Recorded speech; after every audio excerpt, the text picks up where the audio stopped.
Chapter 20. Quarto. The sound of gunfire must have alerted the bartender at the last resort. He held the door open as Melina, Quaid, and Benny dashed up, and he slammed it shut behind them as they spilled inside. Quaid pulled up short, momentarily confused at the scene that greeted him. Tony and the other miners had lifted their table, and with it a piece of the floor. A hole gaped beneath. Was this an escape route of some kind? Melina knew exactly what it was. She climbed into the hole and disappeared into the darkness. Benny followed, throwing terrified glances over his shoulder. Quaid snapped out of his stasis and quickly lowered himself into the hole. The miners replaced the table and resumed their game of poker just as Richter, Helm, and 6 soldiers charged into the bar, loaded for bear. The card players looked at the armed men with mild curiosity. The scene was as quiet and peaceful as a bridge club on a slow Thursday afternoon, but Richter was not to be fooled. He knew that these subhuman creatures were protecting the man who had killed Laurie, and by that action, they had forfeited their right to live. He didn't care how many of them he had to kill in order to get the information he needed. He grabbed Mary and held his gun to her head. It was the same gun that had taken off the roof of Benny's cab. "Where did they go?" he demanded. "Who? I don't know what—" Mary's head was blown from her shoulders. Richter threw her body aside and grabbed Thumbelina. "Maybe you know," he suggested, his voice cold with menace. Before she could respond, Tony leaped in a flying tackle and knocked Richter to the floor.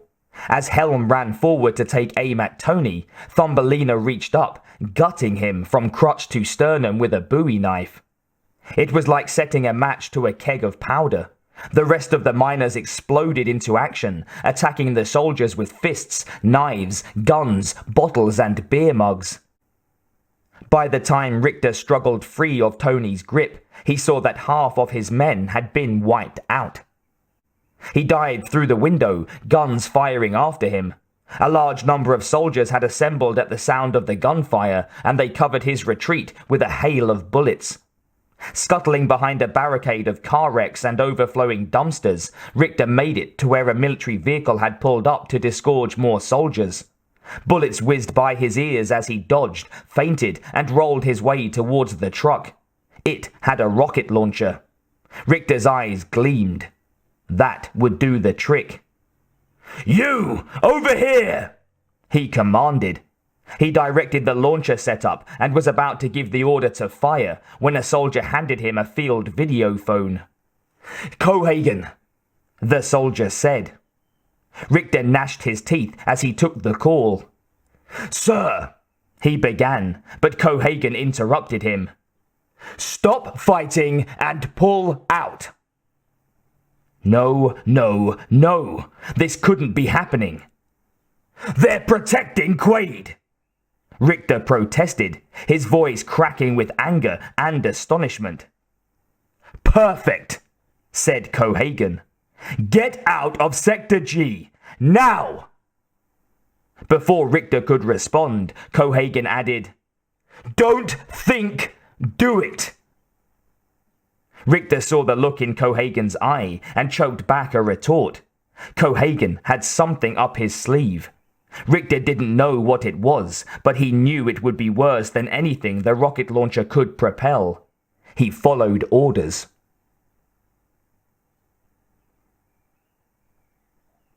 Quaid dropped from the shaft into a tunnel and followed Melina and Benny. The tunnel appeared to be one artery of the vast mining complex that spread beneath the city in all directions.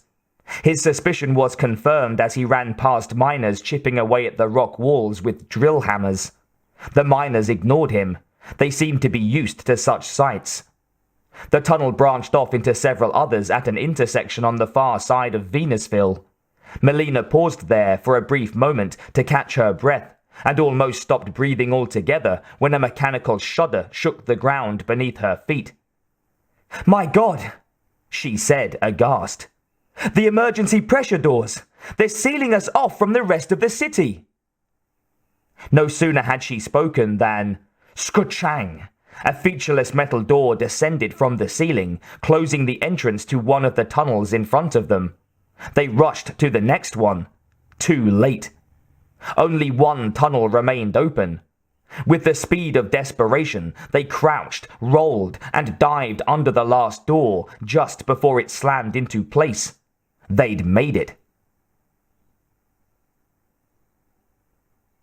The rebel survivors of the Battle of the Last Resort peered cautiously through the jagged shards of glass that protruded from the bar's shattered window frames. The soldiers had ceased firing a short time ago, and now they appeared to be packing up and beating an orderly retreat. The rebels didn't know what to make of it. As the soldiers disappeared from view, the people of Venusville began emerging from whatever hole they'd hidden in during the battle. They spoke softly. Some looked dazed, others looked suspicious. They were startled when the pressure doors clanged into place and no one knew what to expect next. A crowd gathered in the plaza, but it was strangely hushed. Then it got even quieter. The giant fans which circulated air through the sector slowed and then came to a stop. The silence was absolute. Every face filled with dread. Then the fans started turning again. Someone laughed with relief, but the laughter twisted into a strangled cry of despair as the papers that littered the square started flying upward towards the great blades. The fans were turning backwards. They were sucking the air out of Venusville. Quaid stumbled as the tunnel opened out into a larger space. Melina took a flashlight from a shelf near the tunnel opening and shone it around an excavated chamber, illuminating the walls, which were honeycombed with niches. "The first settlers are buried here," she said. Quaid noticed human corpses in the niches, naturally mummified without wrappings. He had heard of similar examples in some of the drier areas on Earth. Mummification depended on the climate, not the wrappings. Melina led the way through a labyrinth of narrow corridors lined with open tombs. She remembered the first time she had come here, as a little girl clinging in fright to her mother's hand. Her mother had calmed her fears by telling her stories about each desiccated form, until they had become recognizable individuals, almost alive. Her mother's stories had started Melina on the path which led her to joining the rebel forces. The first settlers had been a hardy breed, determined to create a colony that would be the envy of all the other planets. They had built a firm foundation, but the discovery of turbinium had undermined it. The Northern Bloc focused on the mines to the exclusion of almost everything else, and living conditions deteriorated accordingly. Velos Cohagen had made matters intolerable. The man was an insensitive monster. He made no effort whatsoever to listen to the people of his colony. He responded to petitions with arrests and declared that any criticism directed at him would be punishable by death. Melina could not bear to see the dreams of the first settlers dissolve into dust, so she had joined the Mars Liberation Front. She intended to see the first settlers' vision become reality. Benny's voice intruded on her thoughts. "I heard about this place," Benny whispered. "They came to build a better life," Melina said. "But it didn't work out that way. Cohagen skimped on the domes and turned us into freaks. He works us like slaves on our own planet, and he won't let us leave. He even makes us pay for the air we breathe." Something fell into place in Quaid's mind. Air. "We're like his goddamn pet goldfish," Benny grumbled bitterly. "We could have had a livable planet by now," Melina continued. "But the Northern Bloc decided that creating an atmosphere wasn't economically feasible. Not if it meant taking money and manpower away from the turbinium mines." She was deeply disgusted. Air. Quaid struggled to grasp the thought he had almost had, but it eluded him. He focused instead on the plight of the miners. He had known that mining turbinium was dangerous. In fact, there was more than a suspicion that the mutation rate on Mars was as much the fault of radiation in the mines as of the unshielded sunlight in the domes. Without the huge bonuses, no one would voluntarily emigrate to work in the mines. And it wasn't until they got to Mars that they realized they'd have to spend most of those bonuses on air, Quaid thought grimly. Since the mines were the only game in town, the common folk had to work in them just to keep on breathing. Even if they did suspect what it cost them, what choice did they have? Slow mutation was better than fast death. He began to remember why Hauser had changed sides. If the folk of Mars had any alternative to mining turbinium, there would be a revolution. There was one already, but not enough of one, because Cohagen controlled the air supply.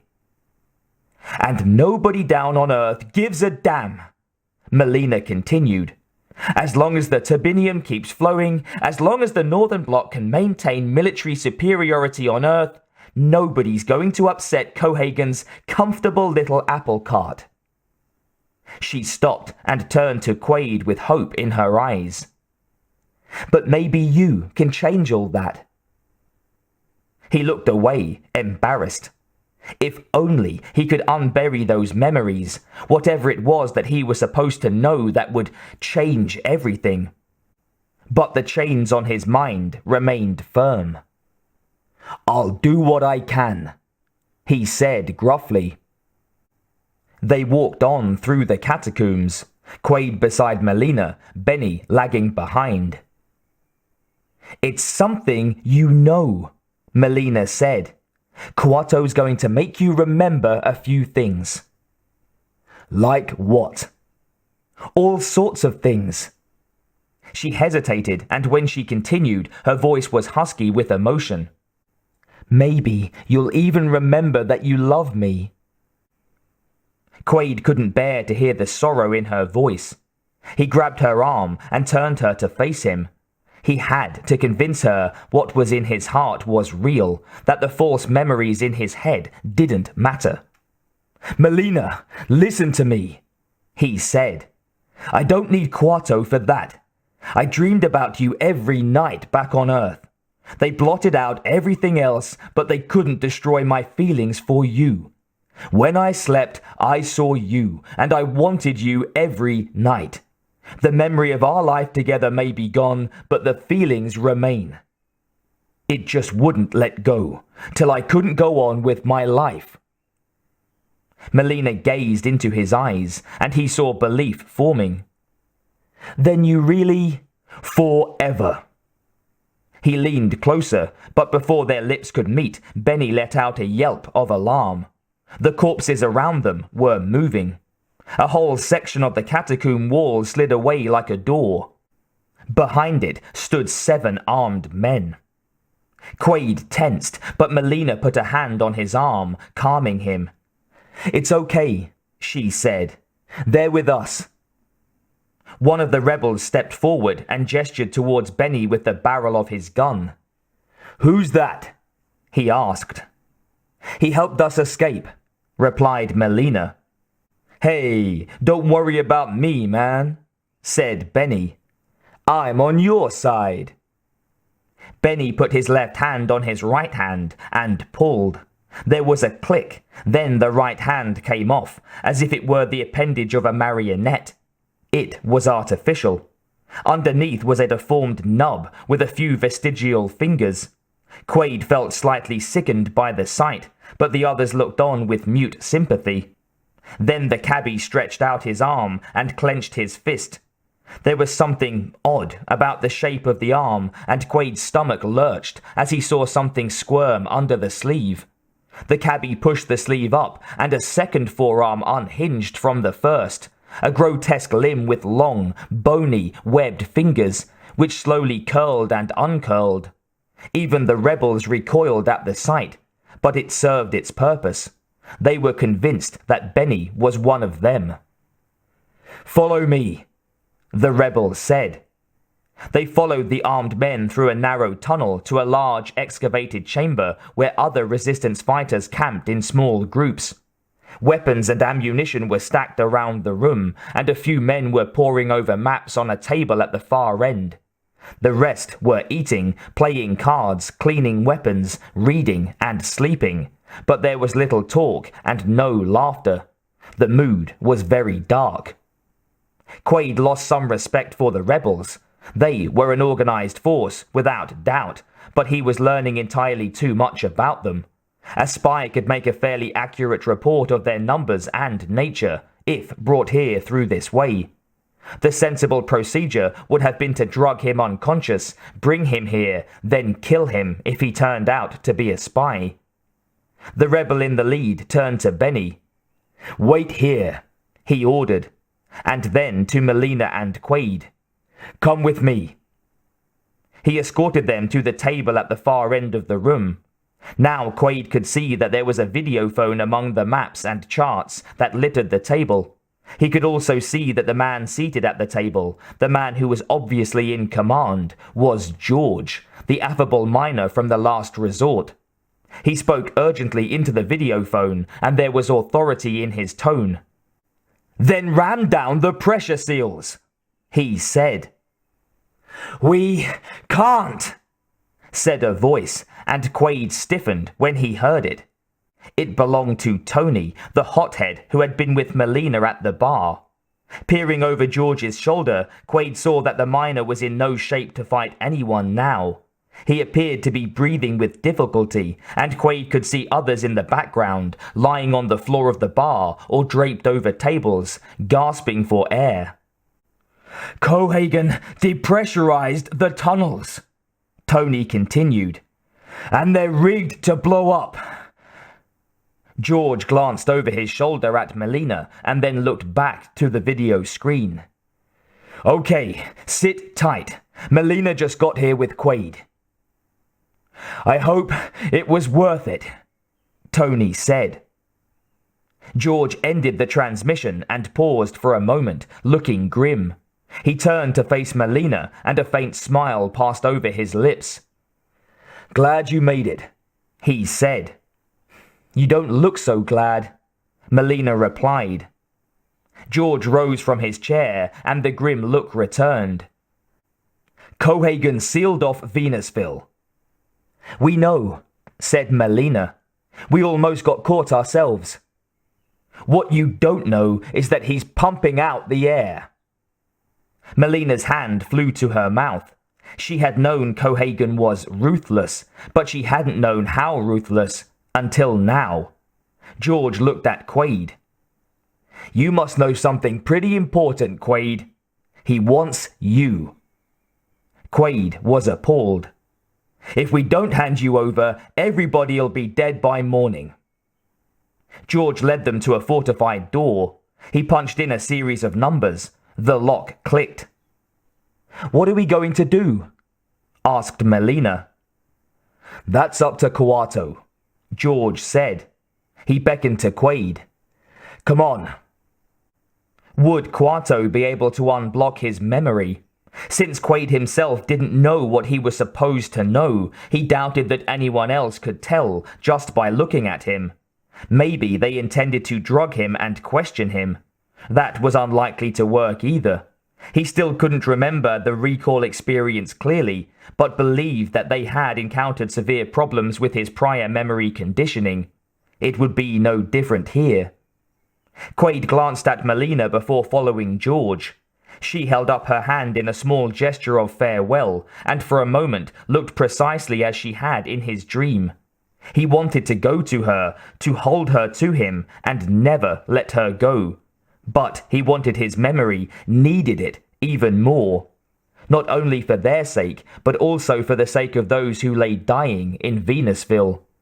He had something trapped out of reach in his head, and he had to free it, and the people of Mars, before he could be free to love Melina. He tore his eyes from her and followed George through the door. He entered a dark, domed chamber, which was as empty as the others had been full. There were no rebels in sight, and no sign of Kuato. The man wasn't going to arrive after them either, for the door had been shut behind them, and Quaid could hear the lock click into place. George led him to a table with 2 chairs. "Sit down," he said. Quaid sat in one of the chairs and scanned the room for another entrance. Naturally, Quarto would have his own entry, independent of the ones used by the troops, except that there was none. Unless they were better at masking the door than his trained eye was at unmasking it, which he doubted. He knew it was Hauser's eye doing the checking. Hauser.